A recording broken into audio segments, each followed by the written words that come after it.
দেখো আজকে আমি ইঁচড় চিংড়ি করবো। তো ইঁচড়টা কালকে ছোলার ডাল দিয়ে করেছিলাম, তা বেশি নিয়ে এসেছিলো। ইঁচড়টা বড় গোটা ছিল আর কি ইঁচড়টা। তো আজকে ইঁচড় আলু চিংড়ি দিয়ে হবে। এই যে দেশি চিংড়ি, কিছু চিংড়ি, বড় চিংড়ি পাইনি, তাই যে চিংড়ি মাছটা ভেজে নিচ্ছি। আর এই যে এখানে মশলাটা পেস্ট করে নিয়েছি, জিরে, ধনে, রসুন, পেঁয়াজ, শুকনো লঙ্কা, কাঁচা লঙ্কা, টমেটো একবারে পেস্ট করে নিয়েছি। তো আজকে আমি কুকারে ইঁচড় চিংড়ি করবো আর কি। তো বাড়িতে যদি গেস্ট আসে তাড়াতাড়ি হয়ে যাবে আর কি। তো ইঁচড়টা হতে অনেক সময় লাগে। তো দেখাচ্ছি পরে বন্ধুরা আমি ইঁচড়টা রান্না করে। তো তেলটা আমার গরম হয়ে গেছে, এবার ইঁচড়টা দিয়ে দেবো। চিংড়িটা ভেজে নিয়েছি হবে। এবার এই ইঁচড়টাকে ভেজে নেই।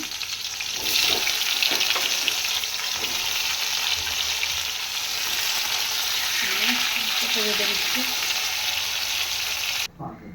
ইঁচড়টা ভাজা হয়ে গেল, ইঁচড় আলু ভেজে নিলাম। এবার দিয়ে দেবো ফোড়নে এলাচ, তেজপাতা, পাঁচফোড়ন। এবার দিয়ে দেবো পেঁয়াজ। পেঁয়াজটা লাল লাল করে ভেজে নিই। পেঁয়াজটা লাল হয়ে গেছে, এবার মশলাটা দিয়ে দেবো যে পেস্ট করে গেছিলাম। এই যে টমেটো, জিরে, ধনে, আদা, রসুন, পেঁয়াজ একসঙ্গে পেস্ট করে নিয়েছি। এই যে হলুদও দিয়ে দিয়েছি, মশলাটা দিয়ে দিলাম। দিয়ে দিলাম কাশ্মীরি লঙ্কা গুঁড়ো কালারের জন্য, কাশ্মীরি লঙ্কা গুঁড়ো দিয়ে দিলাম, তাহলে কালারটা ভালো আসবে।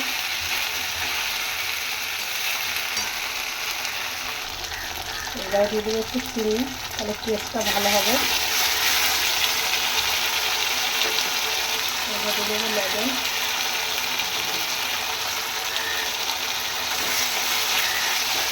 মশলাটা ভালো করে কষে নিলাম।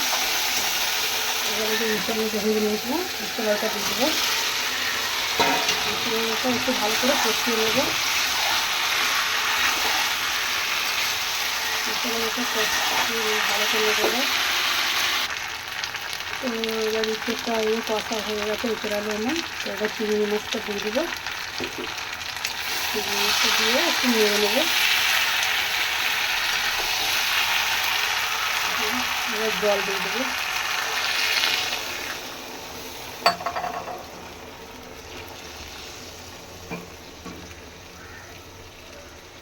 তো কুকারে দিয়ে দিয়েছি ইঁচড় আলু চিংড়ি, এই যে দেখতে পাচ্ছ। তো এবার 10 মিনিট দেবো, দুটো সিটি দেবো। আর 10 মিনিট দিলেই হয়ে যাবে। তো বন্ধুরা তোমরা একবার এইভাবে ইঁচড় চিংড়ি খেয়ে দেখবে, ভালো লাগবে। প্রেসার কুকারে তাড়াতাড়ি হয়ে যাবে। ইঁচড়টা তো অনেক সময় লাগে, তো এমনিতে আমার দেরি হয়ে গেছে, তো ওই জন্য আজকে আমি কুকারে ইঁচড় চিংড়ি বানালাম।